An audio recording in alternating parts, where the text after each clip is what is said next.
It's time for the Kelly Show.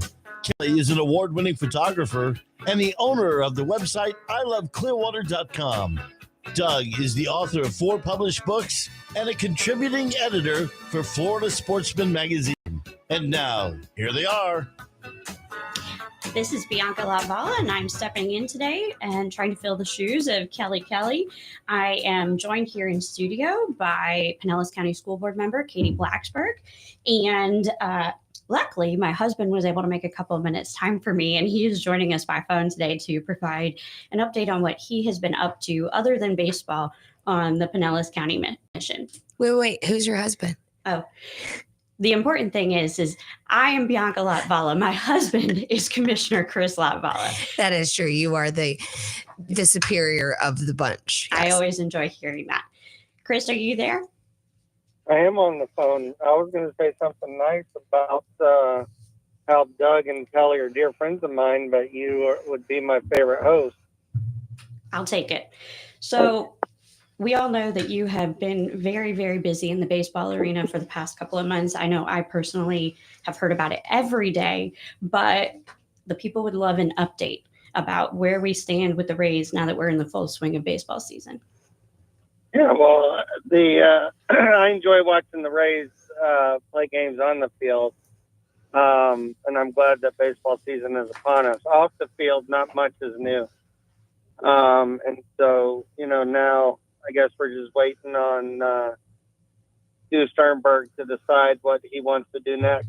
The city of St. Pete is underway with repairs to the trop, which they have approved, and those should be ready for the season next year. And then after that, the Rays will be at the trop during the 26, 27, and 28 baseball season. So they'll be at the trop for 3 more seasons.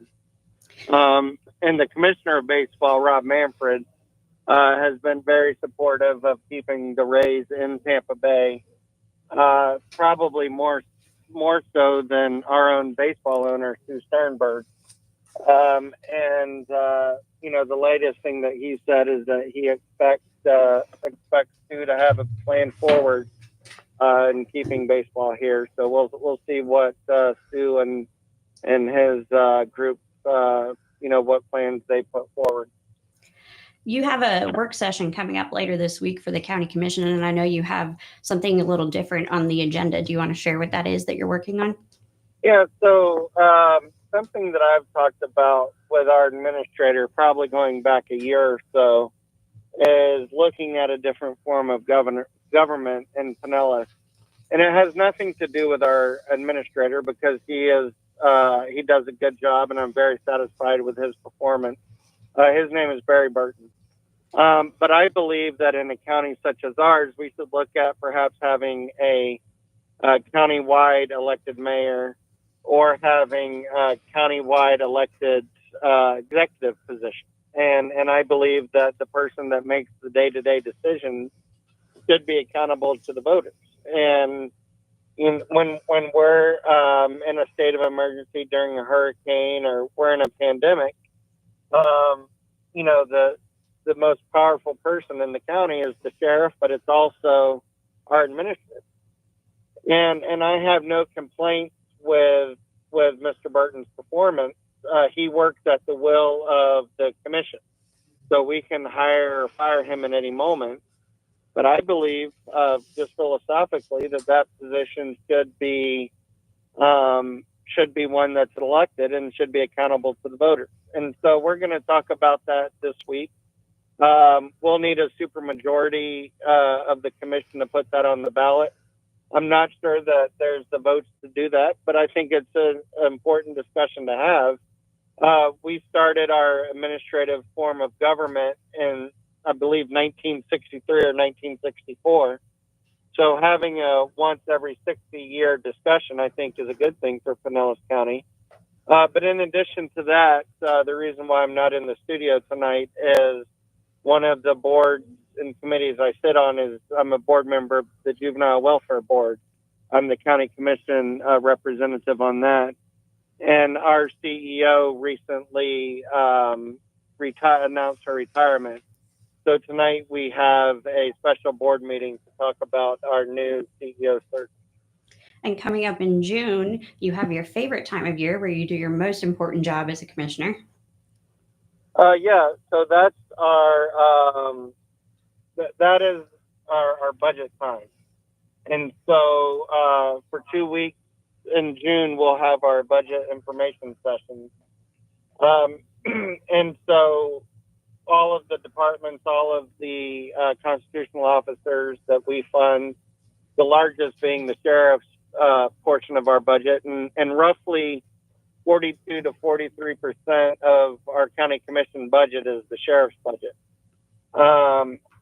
And so that's going to be an important time, and everybody is feeling the crunch of rising property insurance rates and certainly property taxes with rising property values is something that we're mindful of, and we will certainly try to lower the burden on our taxpayers and on our residents. Thank you for joining us. I know you have important work to do briefly with JWB. So in studio, I am joined today by Katie Blacksburg. And while I'm lucky enough for Chris to be my partner in life, I'm also lucky enough to work with him on a daily basis. We work for a company called Direct Mail Systems, and we do mostly political communications. So those pesky mailers you get filling up your mailbox in August and in October, those are us. But more specifically, I do digital marketing, and the majority of my focus is political clients, but I also do nonprofit and I have business clients as well. But I say all that to say that I was lucky enough to be able to work on Katie's campaign this past fall. And before I get into talking to her, you guys should know how lucky you are to have her as your school board member. We all experienced a lot of trauma during the hurricanes this past year. And during the first one, Katie's house flooded. But then the next day, she was out on the streets in different neighborhoods with me, passing out food, helping different students at the different schools, and partnering with teachers to be able to get temporary housing, basic hygiene needs, whatever they needed. And she put her campaign and her life on hold, even though her house had flooded, to be there to do what was best for the kids of Pinellas County. So you guys are very lucky to have her. I appreciate that. Thank you. So welcome.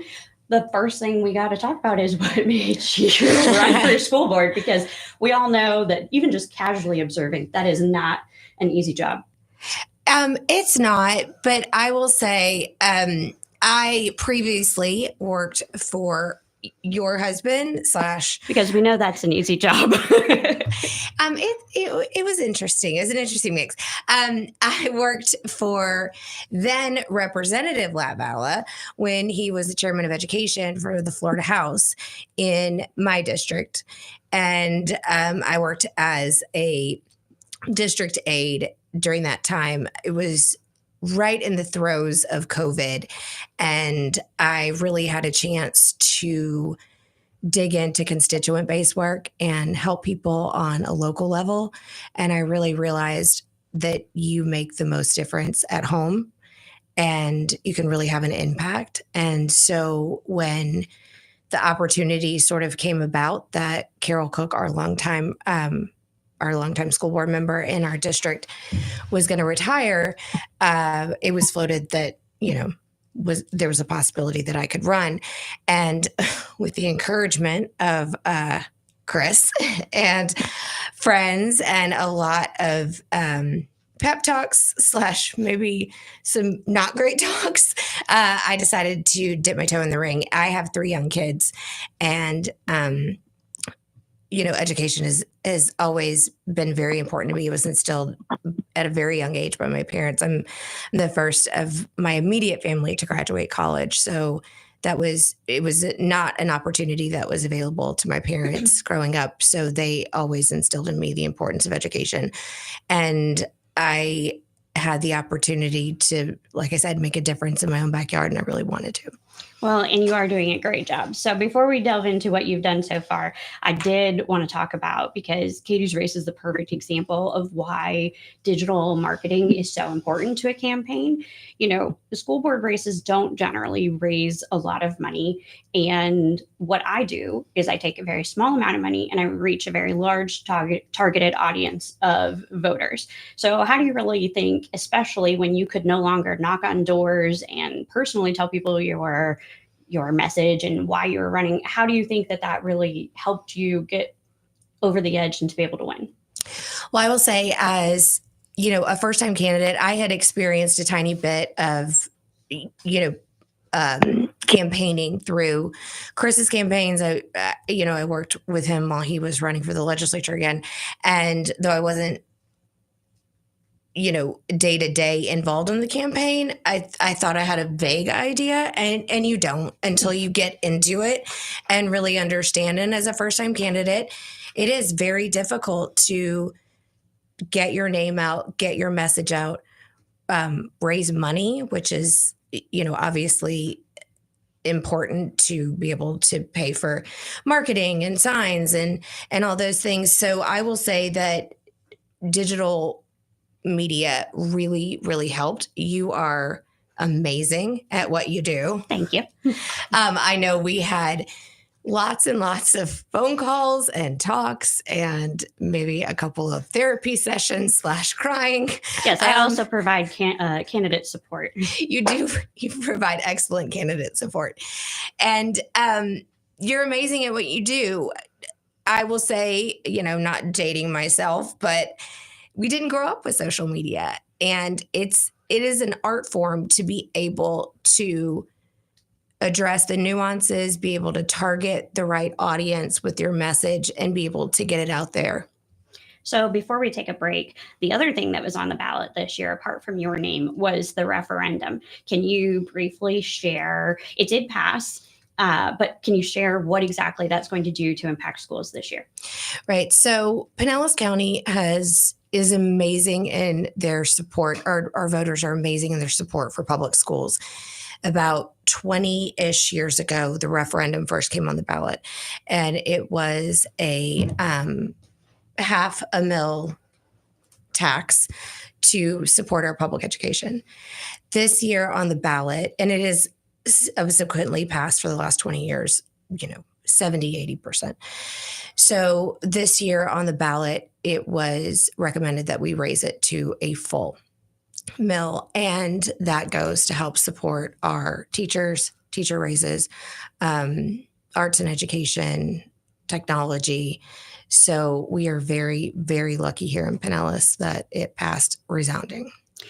Again, this is Bianca Latvala. I'm standing in for the fabulous Kelly Kelly and Doug Kelly, who are out today, and we'll be back with you after this break.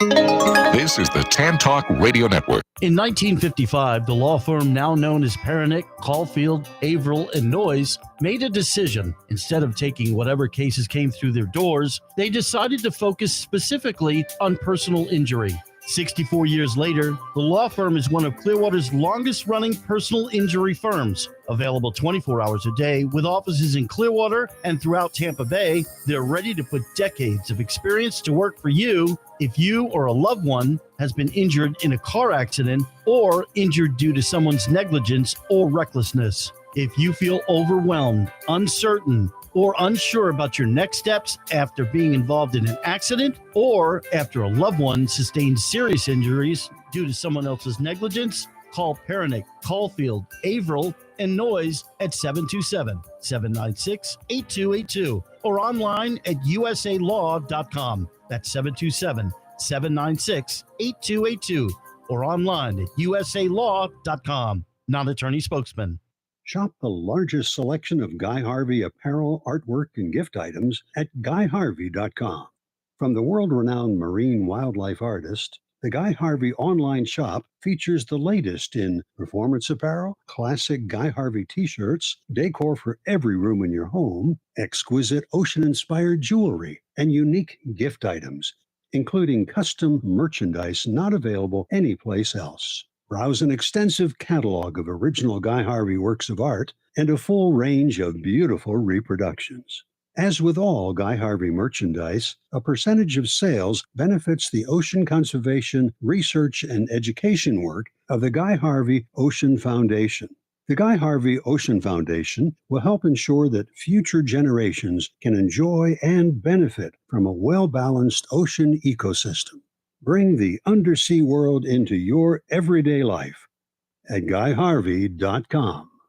Just about everyone is fascinated by the mafia. Books and movies like The Godfather, Goodfellas, Casino, and many others became bestsellers and box office hits. Did you know that a century ago, mobsters like Al Capone discovered Florida's tropical climate and sparse law enforcement? Mafia bosses from around the nation began setting up illegal operations in Florida. Now, for the first time, a new book titled Sunshine State Mafia, A History of Florida's Mobsters, Hitmen, and Wise Guys, provides vivid stories and never-before-seen images of dangerous criminals who settled in Florida full or part-time. Written by renowned author Doug Kelly, Sunshine State Mafia exposes the hidden history of the mob throughout the state and includes Doug's own brushes with crime figures. Sunshine State Mafia is available at all major book retailers, or obtain a signed copy by calling 727-724-4949 or email sunshinestatemafia@gmail.com. What do the most successful companies have in common? They leverage growth by forming valuable relationships and partnerships. Amplify Clearwater puts you in touch with accomplished business and community leaders that inspires networking and helps you navigate the best courses of action for your company. Become a member and instantly acquire a powerful edge over your competitors by forming strong connections with top business leaders and elected officials. Amplify Clearwater. One community, one chamber, one vision. Contact us at amplifyclearwater.com or call 727-461-0011. That's amplifyclearwater.com. 727-461-0011. This is the Tan Talk Radio Network. This is Bianca Latvala for the Kelly Kelly Show today. I'm being joined in studio by Pinellas County School Board member Katie Blacksburg. And we left off talking about the referendum, which passed to increase additional funding to schools this past fall. So tell me, how is that helping you recruit and train more teachers? Because I know that's a big struggle that everyone faces in education, is getting quality teachers and having them stay in the classroom. Well, I mean, I think it's a multi-tiered, approach that we have at Pinellas County Schools. I will say the referendum passing with the increase has really helped our teachers and instructional staff. We'll see about an $11,000 raise this starting in July. That's a huge difference to a teacher. Yes, and it helps recruit and teachers to our district.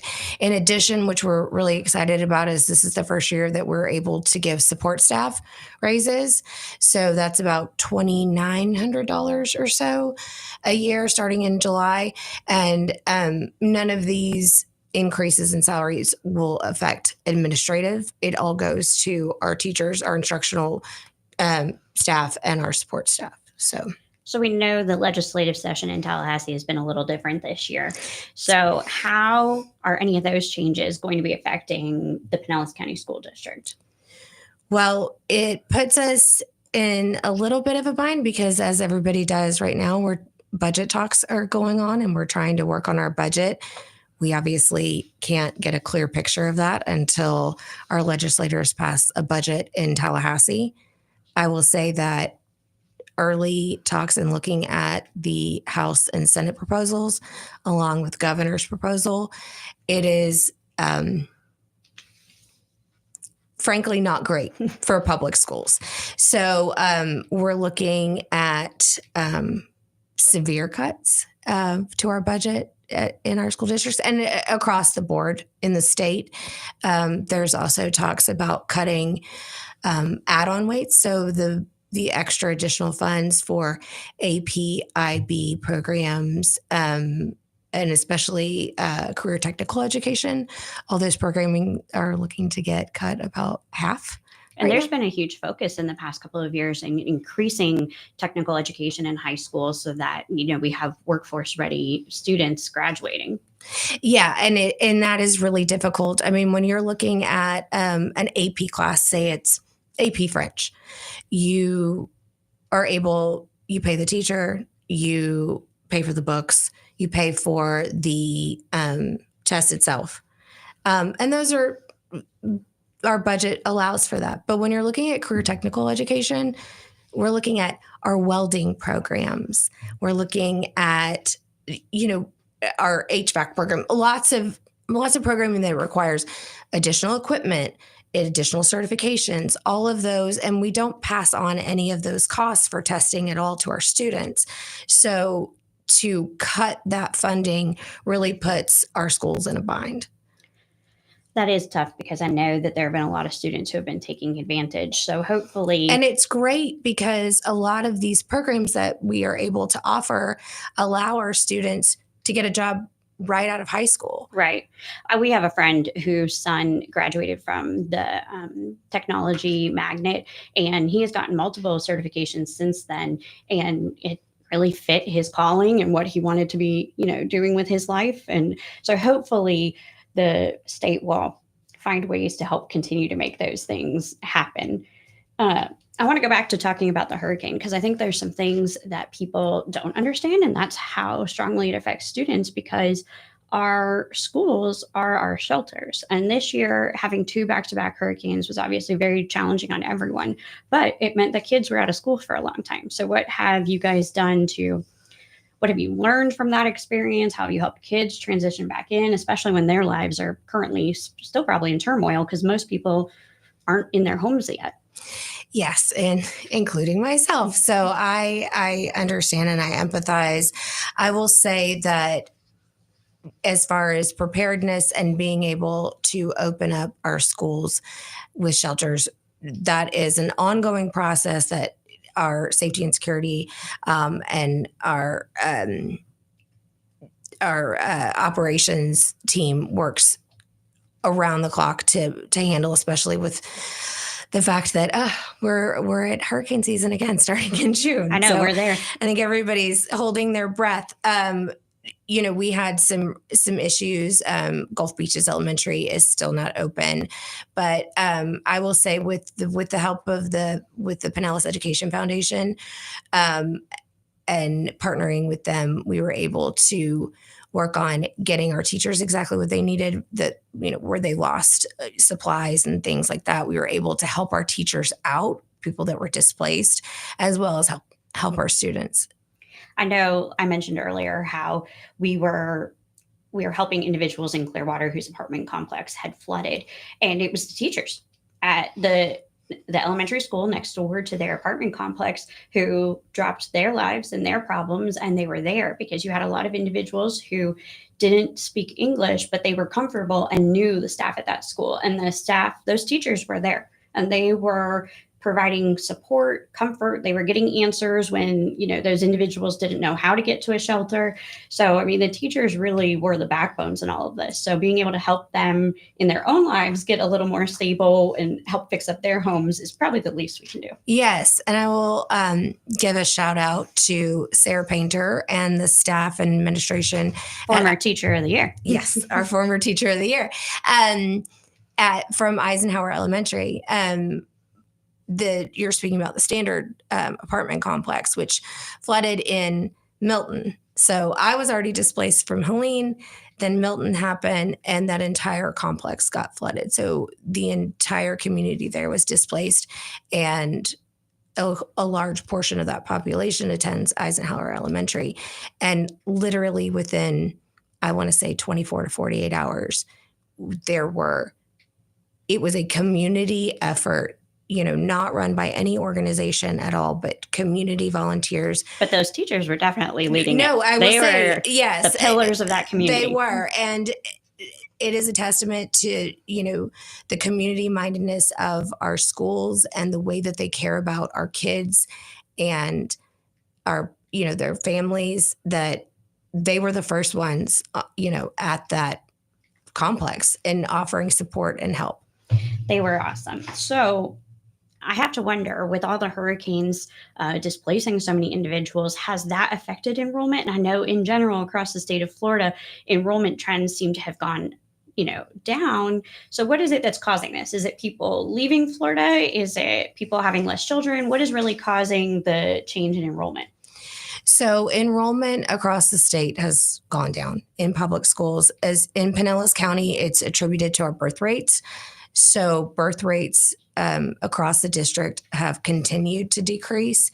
So in 2023, we were looking about 7,000-ish births, and that to like 5,300 kindergartner enrollment. So as we graduate kids every year, we're upon graduation season, we don't have that same number of kids enrolling in pre-K and kindergarten every year. So it's a downtick in the fact that, people aren't having as many kids.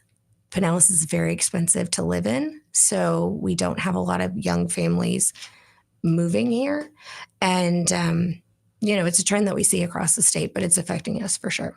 So students in Pinellas County were heavily impacted by, days out of school in the past year. But the majority of students in school right now were impacted by COVID. And I recently was able to hear the superintendent speak at the Rotary Club of Clearwater, and he was telling us some really interesting statistics specifically about Pinellas County students and their recovery from the time that COVID impacted their education. Right. So he was speaking, and it is a point of great pride, along with the fact that we continue to talk about, and I will plug it, that Pinellas for the first time is an A-rated district in the history of them grading. So we're very proud of that. But another point of pride is the National Assessment of Education Progress, which is basically the nation's report card. So they look at, and it's random, the testing is. So they look at reading and math levels or reading and math grades. And I will say we're very proud of the fact that when you look at where Pinellas was in 2019, so pre-COVID, to where we are now in math, we exceed our math scores exceed where we were pre-COVID. So that's a point of great pride, as well as our levels in reading are right about where they need to be pre-COVID, from COVID to now. So that is also, and we rank, one of the highest in the state for large districts. So I know it was before you were on the board, but this past year, Tallahassee is considered a complete cell phone ban for students in school. And before you arrived on the Pinellas County School Board, they did implement that for this school year. But I've heard that it has been successful and well received by parents, if not by students. Yes. So I really, as a newer board member, it's exciting to see how many spaces that we are sort of on the precipice of other districts, and we sort of not are testing her, but we really kind of, set the bar. And with cell phones, this was the first year that elementary schools, there is a total cell phone ban. Our middle schools, same thing during instructional hours, and then high schools a little bit different. But I will say it's been really well received across the board, from students to parents to obviously teachers that are, not having to monitor that as much. So what do you think the biggest success out of Pinellas County Schools has been this year? I mean, I think I mentioned it. We're an A-rated district for the first time. You can't say that enough. I can't say it enough. Everybody says it. We're super proud of it. Every time you drive by a school, all those banners.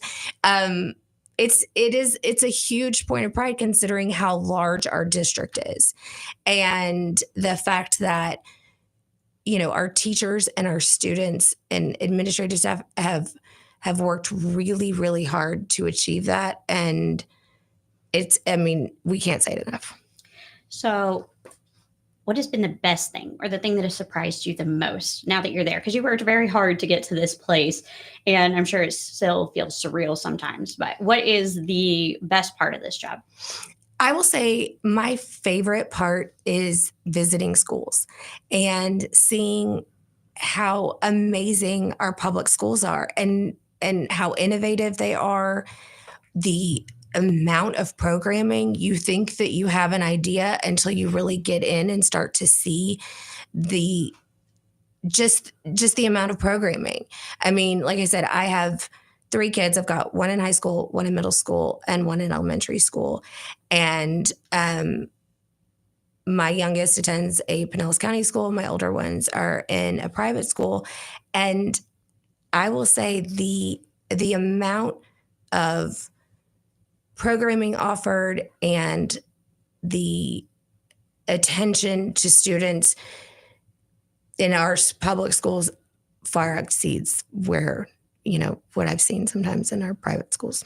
Our teachers are definitely heroes. I know, like you mentioned, Chris was the chair of the education committee, and that was a incredibly rewarding position that he really loved being in. And one thing that I want to talk to you after our next break about is school safety, because that was something that he worked on quite extensively, because the Parkland shooting happened while he was in office, and he was the first person to open his door to meet with students. And so he's carried that very heavily since then, always wanting to do the best that he can to help those parents remember their children. So when we come back, we're going to talk about school safety and what Pinellas County is doing to lead that initiative. This is the Tan Talk Radio Network. In 1955, the law firm now known as Pernick, Caulfield, Averill, and Noyes made a decision. Instead of taking whatever cases came through their doors, they decided to focus specifically on personal injury. 64 years later, the law firm is one of Clearwater's longest-running personal injury firms. Available 24 hours a day with offices in Clearwater and throughout Tampa Bay, they're ready to put decades of experience to work for you if you or a loved one has been injured in a car accident or injured due to someone's negligence or recklessness. If you feel overwhelmed, uncertain, or unsure about your next steps after being involved in an accident or after a loved one sustained serious injuries due to someone else's negligence, call Pernick, Caulfield, Averill, and Noyes at 727-796-8282 or online at usalaw.com. That's 727-796-8282 or online at usalaw.com. Non-attorney spokesman. Shop the largest selection of Guy Harvey apparel, artwork, and gift items at guyharvey.com. From the world-renowned marine wildlife artist, the Guy Harvey online shop features the latest in performance apparel, classic Guy Harvey t-shirts, decor for every room in your home, exquisite ocean-inspired jewelry, and unique gift items, including custom merchandise not available anyplace else. Browse an extensive catalog of original Guy Harvey works of art and a full range of beautiful reproductions. As with all Guy Harvey merchandise, a percentage of sales benefits the ocean conservation, research, and education work of the Guy Harvey Ocean Foundation. The Guy Harvey Ocean Foundation will help ensure that future generations can enjoy and benefit from a well-balanced ocean ecosystem. Bring the undersea world into your everyday life at guyharvey.com. Just about everyone is fascinated by the mafia. Books and movies like The Godfather, Goodfellas, Casino, and many others became bestsellers and box office hits. Did you know that a century ago, mobsters like Al Capone discovered Florida's tropical climate and sparse law enforcement? Mafia bosses from around the nation began setting up illegal operations in Florida. Now, for the first time, a new book titled Sunshine State Mafia, A History of Florida's Mobsters, Hitmen, and Wise Guys, provides vivid stories and never-before-seen images of dangerous criminals who settled in Florida full or part-time. Written by renowned author Doug Kelly, Sunshine State Mafia exposes the hidden history of the mob throughout the state and includes Doug's own brushes with crime figures. Sunshine State Mafia is available at all major book retailers, or obtain a signed copy by calling 727-724-4949 or email sunshinestatemafia@gmail.com. What do the most successful companies have in common? They leverage growth by forming valuable relationships and partnerships. Amplify Clearwater puts you in touch with accomplished business and community leaders that inspires networking and helps you navigate the best courses of action for your company. Become a member and instantly acquire a powerful edge over your competitors by forming strong connections with top business leaders and elected officials. Amplify Clearwater. One community, one chamber, one vision. Contact us at amplifyclearwater.com or call 727-461-0011. That's amplifyclearwater.com. 727-461-0011. Discover Clearwater like never before with iloveclearwater.com. Whether you're a resident or a visitor, our website is your go-to source for all things Clearwater. Find the best hotels, restaurants, parks, shopping, and events all in one place. Dive into our engaging photos and videos. Explore over 500 informative articles. Visit iloveclearwater.com today and experience the best of Clearwater. iloveclearwater.com, your ultimate guide to Clearwater for fun, sun, and smiles. This is the Tan Talk Radio Network. This is Bianca Latvala for the Kelly Kelly Show. I'm joined in studio today by Pinellas County School Board member Katie Blacksburg. And before we get back into what we were talking about, which is school safety, I did want to mention I joined the Rotary Club of Clearwater earlier this year. And you were my guest recently. Yes, it is a great bunch. It is. So far in the past month, we have given scholarships to Clearwater High School students, and their stories were incredibly moving. There was not a dry eye in the room, but it was so great to see so many young people who were mature and able to get up in front of a room and tell their stories and not feel ashamed of them, and like just to feel so confident in that. But one of the other, we also just put up a peace poll at Clearwater High School, which was also a really cool experience. They had the honor guard, their interact club, the chorus. They had a huge ceremony that was really cool. Well, remind people. So when I was in high school 9 million years ago, we also had an interact club. Interact club works directly with Rotary. Rotary is their sponsor. Yes. So all of our schools our high schools have interact clubs, and they work directly with Rotary. Yeah, and ours is at Clearwater High School. We also do a student of the month, so that's really nice. The teachers nominate their students, and oftentimes it's like middle schoolers, and they're coming in. And it's very impressive to see such a young individual come in and be able to present themselves and say thank you. But our kids are really impressive. I tell people, and especially our students all the time, it's daunting to stand in front of a group of your peers, let alone a group of grownups that you've never met before. Oh, yeah. And speak. And not only speak, but with reference to that meeting that I was at, speak very eloquently about their struggles and what kept them going and why education was so important to them. And their desire for their dreams. Their dreams were not hindered by the things that they had experienced. No, to no fault of their own. And I think that's really important. They're kids. And it was very impressive. And thank you so much to Rotary and all of our community partners that support our schools and support our kids. So the next initiative that we have coming up is Reading is Fundamental, and we deliver books to classrooms at Eisenhower Elementary School, which is the school we were talking about earlier today. So that is going to be on May 19th. And anyone who's interested in participating or just helping with books or the expense of the initiative can email ivyprepflorida@gmail.com. So before the break, we were starting to get into this idea of school safety, which has, like I mentioned, it was a huge issue for my husband, then Representative Chris Latvala. He made it kind of a passion project. And then locally, we have an amazing sheriff, and he was the head of the commission in Florida that was led to kind of just see, how did we end up in this place? How did our state end up experiencing something so tragic? And I know he has worked really hard to make sure that that's not something that we're experiencing in Florida again. But one of the individuals who was lost in Marjorie Stoneman Douglas High School was Alyssa, and her mom worked really hard for years to pass a bill on school safety. And one of the things was the silent panic buttons. Mhm. And I know in Pinellas County, we just upgraded those. So can you tell us how that works? Because I think that's the number one thing everybody fears is like, can I get to my cell phone? Are they going to notice that I'm on my cell phone? How do I get help when we need help?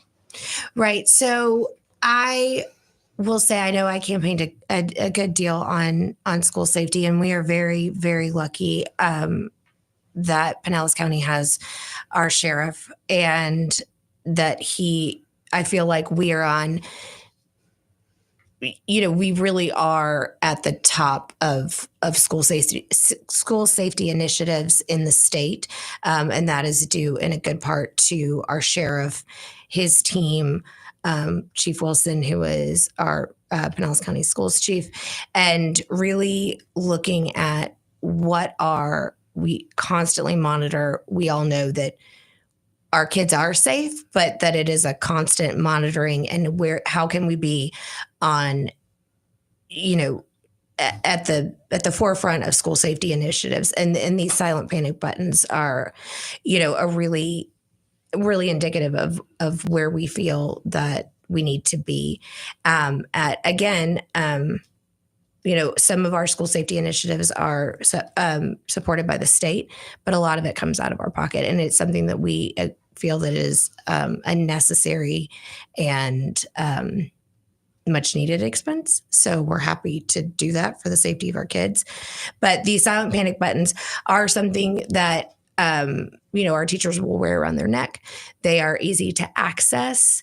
And whereas, cell phone panic buttons, you have to open your cell phone. Maybe you do have it in your pocket. It is just something that, again, it is the forefront of school safety, and we're really there and able to, initiate these things. So recently, I just graduated from the Pinellas County Sheriff's Citizens Academy, which was the coolest experience. I highly recommend everyone do it. Did you get to drive a cop car? I did. I learned how to drive a cop car. We went to the gun range. We learned how to take fingerprints. Very cool experience. I highly recommend.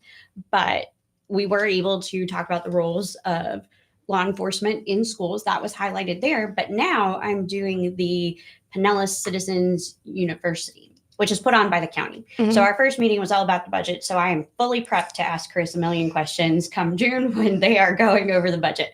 But one of our first stops was at the Emergency Operations Center. And it was really neat, especially having just gone through the hurricane, to see what all goes into that.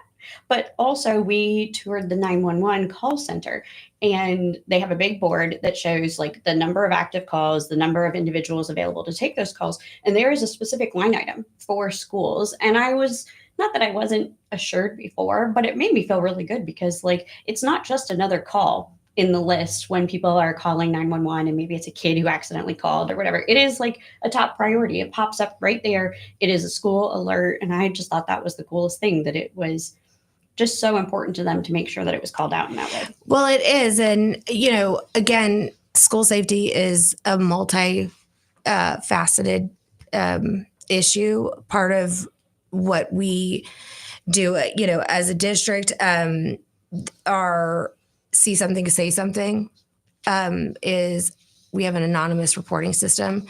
So a lot of times, kids know what's going on, and they're able to sort of say, hey, anonymously, hey, this is something I'm concerned about. And that has been really successful in addressing, school safety concerns across the district. So I know in your campaign, you were always very clear to point out that mental health and bullying is just as important of an aspect in school safety as preventing a school shooting or any, traditional danger situation that we think about. Right. So, again, like I said, it's multifaceted in that, yes, hardening of our schools is important. Making sure that law enforcement across the different municipalities are involved is important. But just as important is our kids' mental health. And that is all taken into consideration when we look at school safety. Again, that's part of the see something, say something, where kids are able to pipe up, if they see something on social media, if they hear some of their friends talking, if they see something at school, they're able to address it in a way that doesn't, it's anonymous. So, they don't have to raise their hand and say it, but it really does help in regards to looking at the whole picture of what contributes to school safety. So recently I started volunteering with PACE Center for Girls here in Pinellas. And I know a couple of individuals who have previously served on their board, and they've all talked about like how wonderful and motivating it was. And for those of you who don't know, it is not a traditional school, but they provide a program where they have year-round academics, counseling, life schools, and career preparation for middle and high school girls. And it's generally, kids who are having girls who are having a problem with attendance, bad behavior, things like that. And so their goal is to help build their confidence, give them the stability that they need to be successful in schools.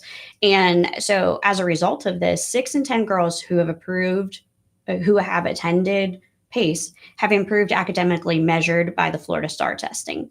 So what they're doing here in our community is fantastic. And I just wanted to give a plug for the event that they're having this week, which is the Believing in Girls Lunch.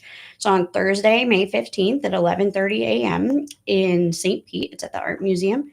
And you can go on their Facebook page, and they have already opened their silent auction. So for anyone who can't attend, you can sponsor a girl, and one of the things that you win if you win that auction is the artwork that the girls have created. So one of the non-traditional aspects of their school is the counseling aspect, and part of that is art therapy. And so seeing their self-portraits and things was really cool. So if nothing else, just go online and check out the art that they have put up.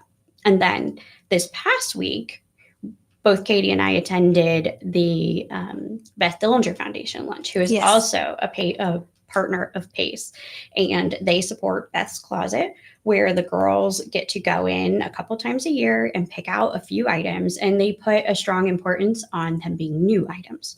Because while it is great to accept help that you need, it's also important to uphold the dignity of the individuals accepting help. Yes. And so they deserve new items. And so for myself, I've started. Well, and age appropriate, because something that I might discard from my closet is not something a 16-year-old girl might want to wear. I previously have worked in victim services, and we had a ladies church group who brought in all new items because that was what we requested.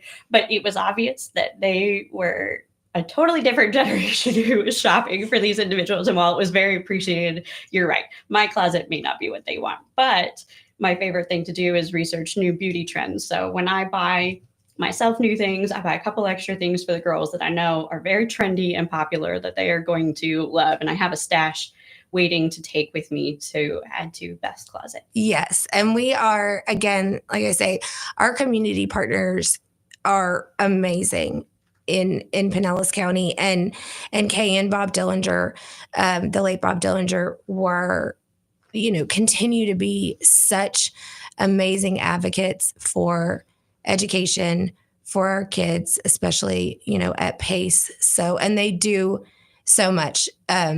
They provide meals for our kids during the weekend. Yeah. Their nourishment program is one of their biggest Nourish initiatives. to Flourish, yes. Yep. So that is a big one. They provide meals for the weekend for our kids that are food insecure, which there are many in Pinellas There's County. so much that goes so much more that goes into education than just making sure your kid gets on the bus every day. And it's okay to need help. And we are very lucky to have individuals in our community who are very passionate about their projects. And you actually last year really highlighted that. You and our friend Becca Teeter, you hosted an event where you asked women in our community to come forward and represent the charity of their choice and really talk about what it is that motivated them to work with that organization in an attempt to raise funds for each of those individual nonprofits. And that, I mean, I was just shocked by how many different initiatives there were. One that sticks out in my mind with like feeding students is the Feeding the Fosters. Mm-hmm. And someone started a nonprofit because they wanted to help make sure that foster families had access to help with carrying the load of, taking care of foster kids and making sure that they were well established. Right. I mean, I think when you really dig into it, you are able to see that,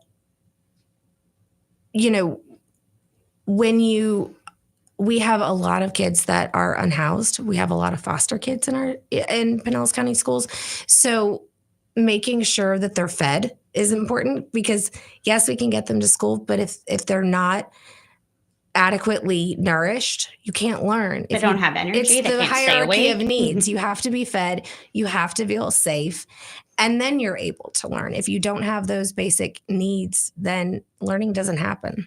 I am very grateful that we are very, very blessed with community leaders here who they are taking up every challenge that comes at them and finding resolutions. But we're not satisfied. We can always use more. No, so if you're interested. No. Yeah, well, and that was one of the things they said at the Beth Dillinger lunch was that Bob Dillinger was always willing to ask someone for their help. And he was willing to be that person to go out there and make something happen. And that's something that I strive to do too, is, it may be uncomfortable for myself to ask someone to sponsor something or whatever, but really these things that I'm involved in, these different organizations, they truly need that help. And I know they're making an impact. And you can do as much or as little as you're able to. We have a million different opportunities within our schools. We have lunch buddies. So if you want to be a mentor and just have lunch with a kid and hang out and be a safe space for them to talk, we have that. We have our mentorship program. We have our community partners. We have the Pinellas Education Foundation. If you own a business and you're interested in getting involved with that, again, the opportunities are unlimited, and I'm happy to talk to anyone. I'm sure you are. That's interested. So before we go, I'm closing here with Katie Blacksburg, a Pinellas County School Board member. Tell me, what is the number one thing that you are looking forward to for next school year?